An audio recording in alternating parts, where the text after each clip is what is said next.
Abra a sua Bíblia no Salmo 103. Mais uma vez, quero dizer da minha alegria, da minha satisfação de estarmos juntos, irmãos.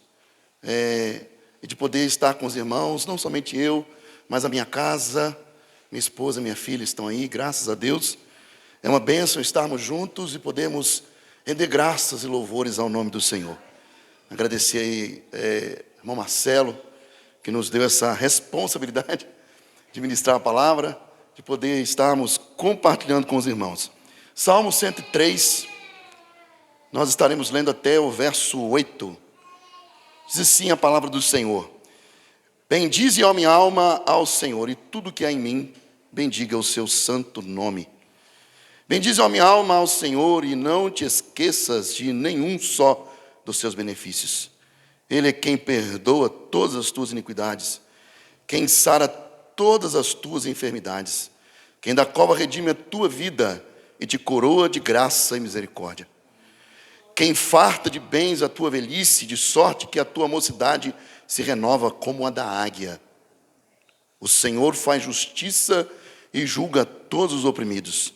Manifestou os seus caminhos a Moisés e os seus feitos aos filhos de Israel. O Senhor é misericordioso e compassivo, longânimo e assaz benigno. Amém, queridos? Podem sentar, já oramos.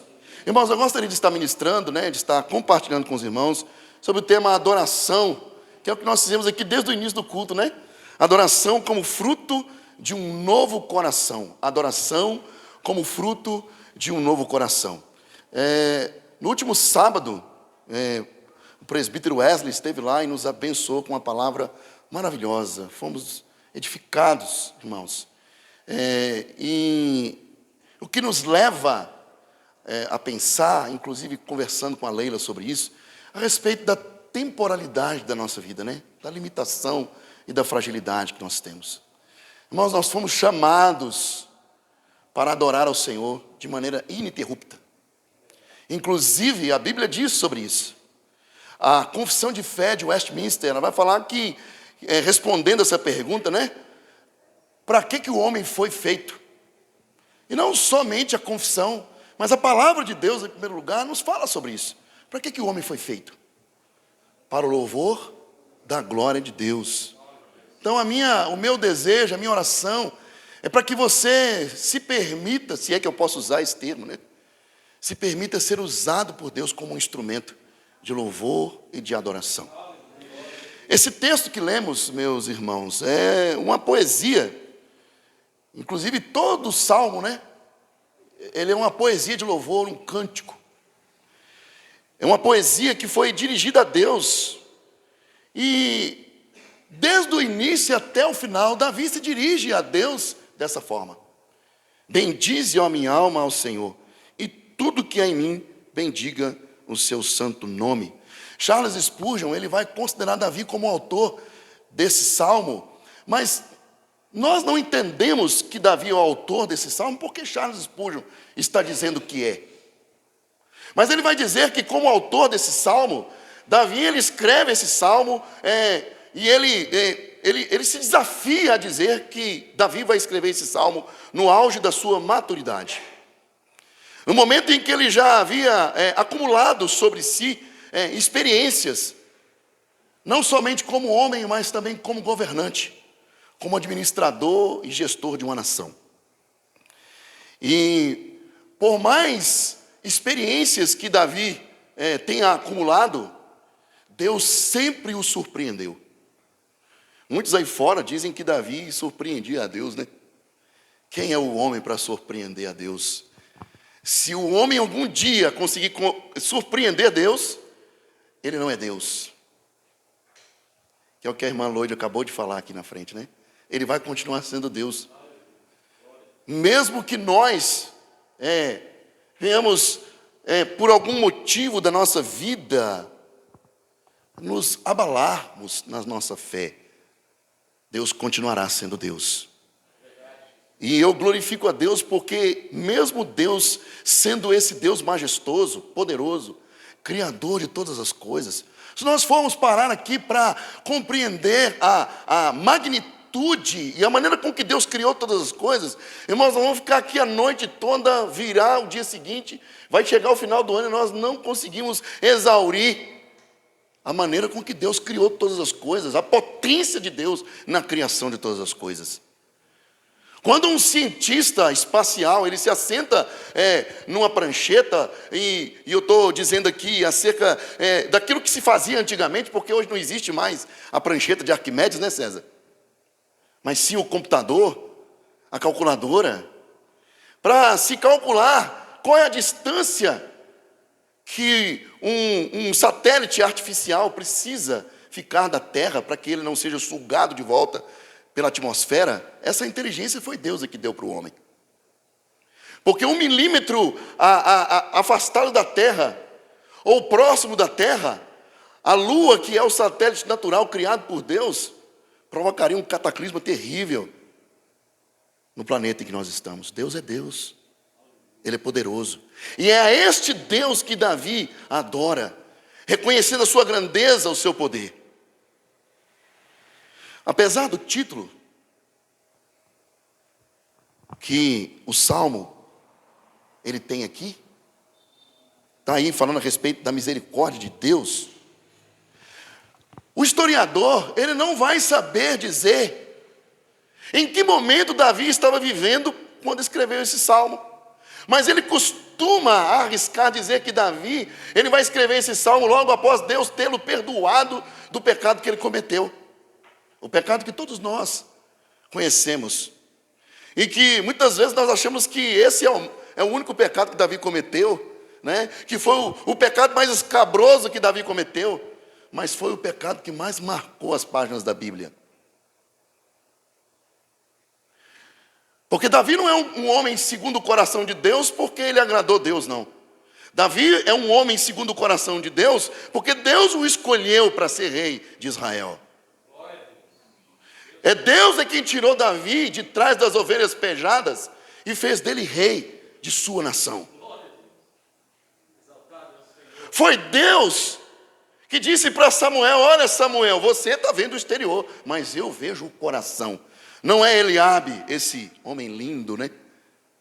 Não é da maneira com que você ungiu o primeiro que eu vou ungir o segundo. Agora, pergunte para Jessé se tem mais alguém que ainda falta na casa dele. Porque eu te mandei aí para escolher um rei. E você não vai sair daí enquanto não ungir o rei de Israel. E Jessé fala: tem um que está lá. Davi foi chamado. Porque enquanto Davi não chegasse, eles não iam sentar para comer. E quando Davi entra porta dentro daquela casa, Deus fala com Samuel: eis aí o homem que eu escolhi. É Deus que escolhe.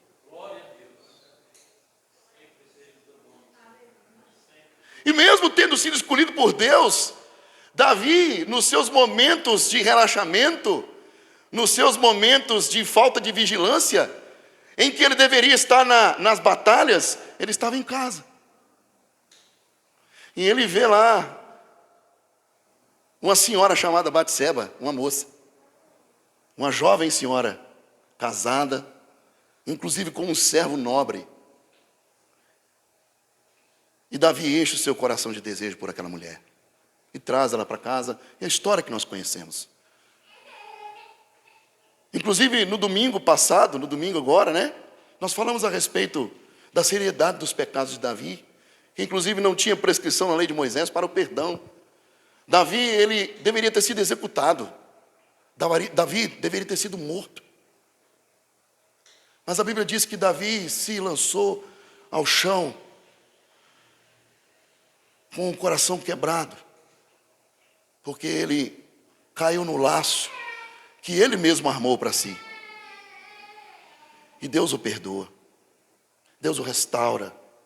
Mas o pecado teve consequências na casa de Davi. E até hoje nós podemos ver os resultados dessas consequências. E se nós pegarmos o Salmo 103 e formos comparar com o Salmo 51, que inclusive também foi escrito nesse período, por causa desse problema que Davi teve, por causa da situação que Davi enfrentou. O Salmo 51, ele vai falar a respeito dessa situação em que Davi vivenciou, e ele vai expressar ali de forma plena a sua experiência que ele passou de buscar diante de Deus o perdão pelo seu pecado. Aqui o salmista vai expressar o seu desejo, um desejo intenso de ser perdoado, não por causa dos seus méritos, não porque ele foi um homem segundo o coração de Deus, mas porque ele cria na misericórdia do Deus que o chamou. Por isso, nesse Salmo 51, está ali exposto a ansiedade de um homem, de alguém que estava aguardando na misericórdia de Deus pelo perdão que só o Senhor poderia conceder à sua vida. O Salmo 32 também não é diferente. Naquele salmo, há uma união de arrependimento pessoal com instrução. O poema tem um profundo propósito de mostrar as bênçãos do perdão. A semelhança do Salmo 51, Davi vai chorar escrevendo este salmo, o Salmo 32.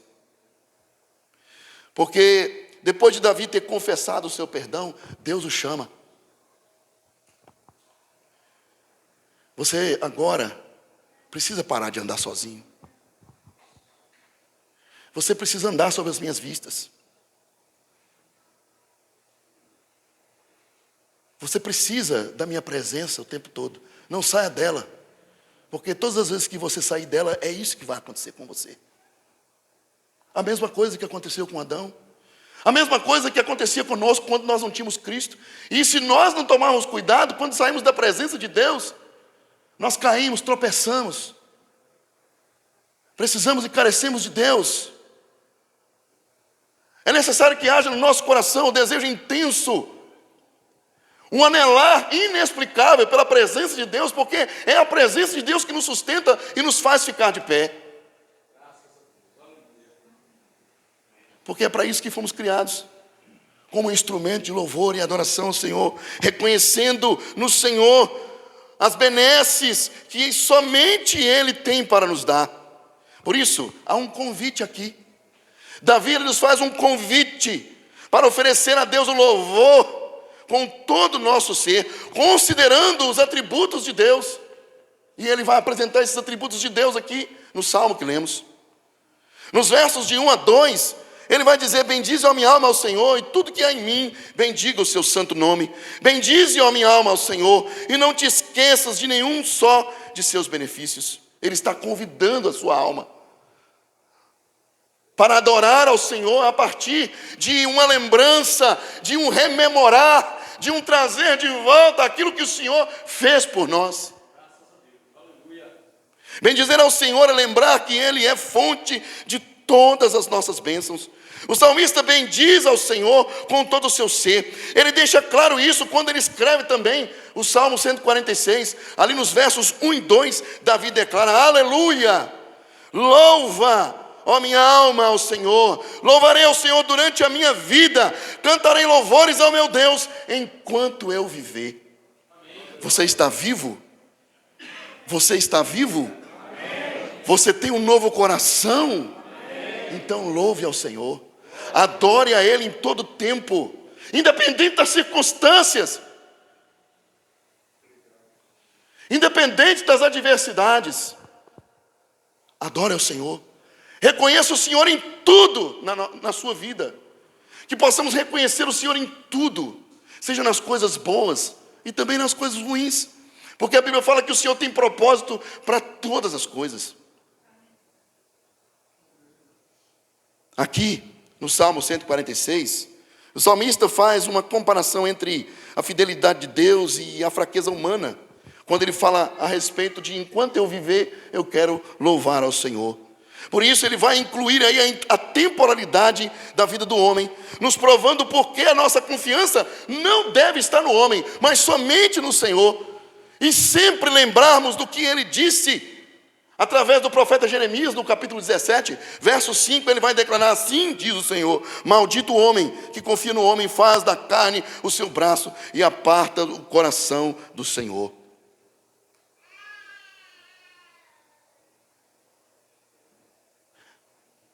Semana passada, eu não sei se foi nessa mensagem, acredito que sim, que o pastor falou a respeito aí dessa situação de uma igreja aí com o nome desse político aí que foi presidente do Brasil. Olha a situação.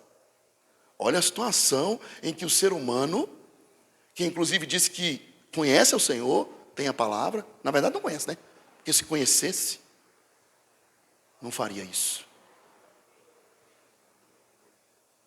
O Lula está lá, irmãos, porque Deus colocou ele lá. Eu não estou entrando aqui no mérito da questão. A Bíblia fala a respeito das autoridades.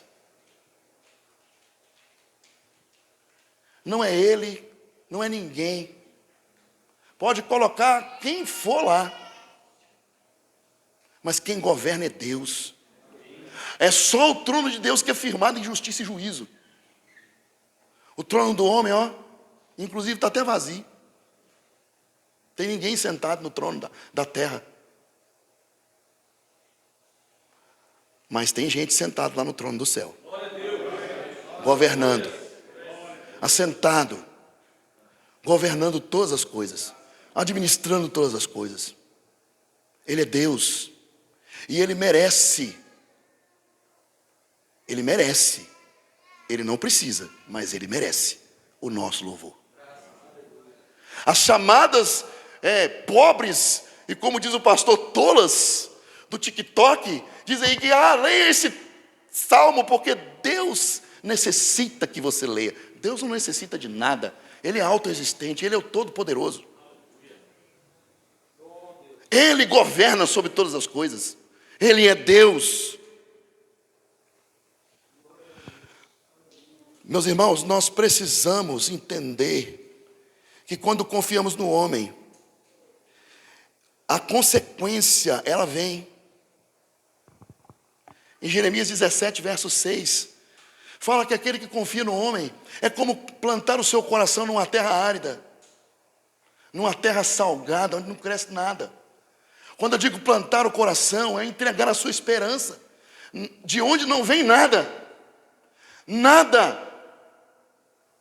Nós não precisamos esperar nada do homem, mas nós podemos esperar tudo de Deus. Pois o mais importante, Ele já nos deu a salvação em Cristo Jesus, a vida eterna nele. Essa certeza que só o crente pode ter. Eu estou aguardando, como diz o Mero, o momento em que o Senhor me chamar ou que Ele vier buscar a igreja. Quando eu puder estar diante dEle, abraçá-lo, adorá-lo eternamente. Esse deve ser o desejo do nosso coração. E todas as vezes que eu falo isso, eu me lembro das palavras do pastor Charles. Quando ele diz que Deus está tornando a terra ruim, ruim mesmo, com R maiúsculo e todas as letras escritas em caixa alta, ruim, para que o crente deteste isso aqui e queira ir para o céu. O Senhor é a nossa esperança, e é por Ele que nós devemos esperar, adorando com todo o nosso ser.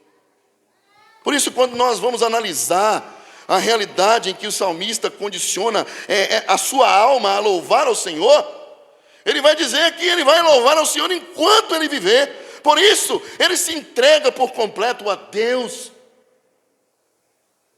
Você sabe quando vai terminar a sua vida? Eu não sei. A palavra de Deus diz que a nossa vida é frágil. Somos como a neblina da manhã, que quando sai o sol se dissipa, rapidinho vai embora. Somos frágeis, irmãos. Quando nós estávamos conversando lá a respeito da mensagem do presbítero Wesley, eu e Leila, eu fiz menção de quando eu cheguei na casa dela para casar, há 24 anos atrás, meu sogro estava com 60 anos. O meu sogro, dia 17 de maio, agora fez 84 anos, irmãos. Fez assim, piscou. E o meu sogro que fazia tudo, e em qualquer lugar que ele quisesse, andava sem sentir dores no corpo. Agora está lá sentindo o peso da idade. E isso virá sobre nós, sobre cada um de nós. Mas se você for conversar com ele, você vai ver o vigor de um crente, Um homem que tem a certeza da sua salvação. Um homem que sabe que tudo que aconteceu na vida dele, principalmente criar 10 filhos e todos eles no Evangelho, é saber e reconhecer que é Deus que fez todas as coisas. Olhar para trás e pensar: Senhor, se eu cheguei até aqui porque foi o Senhor que me trouxe. Foi o Senhor que me guiou, foi o Senhor que me conduziu. E enquanto eu viver, Senhor, eu vou te adorar, eu vou te servir, eu vou bendizer o teu santo nome, eu serei fiel a ti, Senhor. Independente das circunstâncias. Davi também vai declarar no Salmo 37, verso 25, a respeito da maneira com que Deus ele é provedor na vida do salvo. Ele vai dizer lá no verso 25 do 37, fui moço e já agora sou velho, porém jamais vi um justo desamparado, nem a sua descendência mendigar o pão. De que mais nós precisamos? Nós não precisamos de mais nada. Eu um dia ouvi uma pessoa dizendo assim que Deus nunca prometeu pudim, mas Ele sempre deu o pão.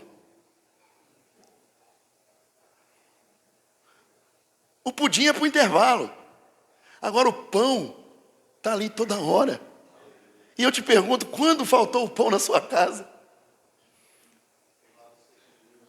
Às vezes faltou o pão na sua casa porque você não foi na padaria buscar. Sabe por que você não foi na padaria buscar? Porque você disse assim: hoje eu quero comer um cuscuz.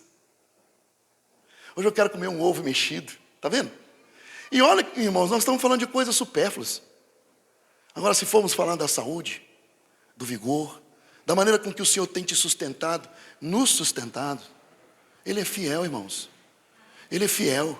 Ele merece todo o nosso reconhecimento, todo o nosso louvor, toda a nossa adoração. E a adoração a Deus não pode estar limitada a essas paredes. Não!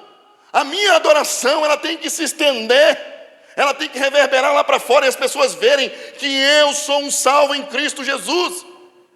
Ou eu não posso mais pregar somente aos ouvidos, mas eu tenho que pregar também aos olhos, para que as pessoas vejam que Deus é Deus na sua vida, na minha vida, na vida da igreja. O Senhor é Deus. No verso 3 ele vai dizer: é Ele quem perdoa todas as tuas iniquidades, quem sara as tuas enfermidades. Davi aqui exorta a sua alma a bem dizer ao Senhor, porque somente Deus podia perdoar os seus pecados e livrar da malignidade que os pecados provocam no corpo do ser humano. Eu me lembro que há muito tempo,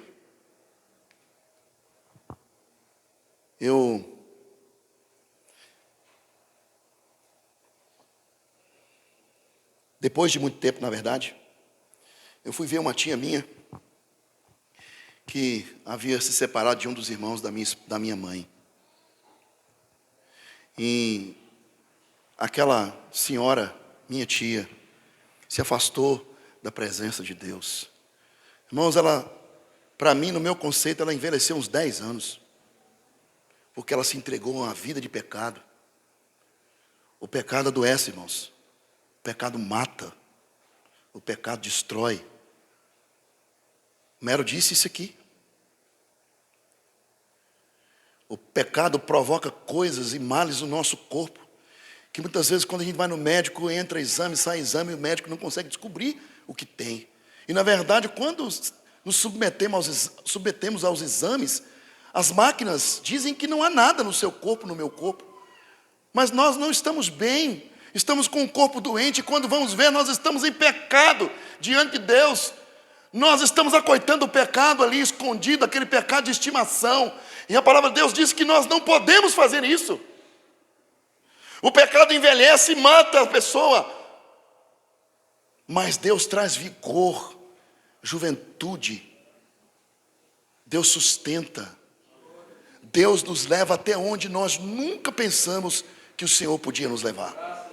Porque Ele é Deus. Na verdade, não apenas o pecado destrói o homem, mas o pecado, ele abre a porta para o túmulo da perdição eterna. Pedro, ele tinha uma preocupação muito grande com a igreja quando ele escreve a sua primeira, a sua segunda carta, por causa das doutrinas pagãs. Ele estava preocupado em manter a igreja confiante na verdade, porque quanto à salvação, Jesus Cristo já tinha garantido. Quando nós nos afastamos da verdade, nós perdemos a confiança nessa verdade. É igual quando você fica muito tempo sem andar de bicicleta, você perde a confiança. Só que a confiança, diferente dessa que nós tínhamos quando andávamos ou não de bicicleta, ela não é igual àquela confiança que Deus te dá quando você está atrelado à palavra de Deus, quando a palavra de Deus está dentro de você, quando ela te alimenta e te fortalece, quando ela faz com que você nunca perca a confiança nesta verdade, porque ela é a única verdade. E é esta verdade que revela o único Deus que perdoa pecados. Não o único Deus porque há outros deuses, mas porque há um só Deus.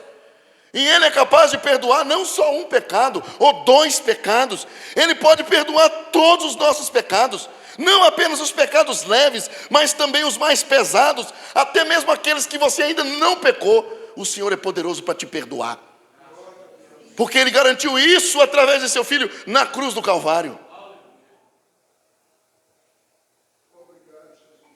Na verdade, não apenas, como falamos, os pecados mais leves, mas também os mais graves.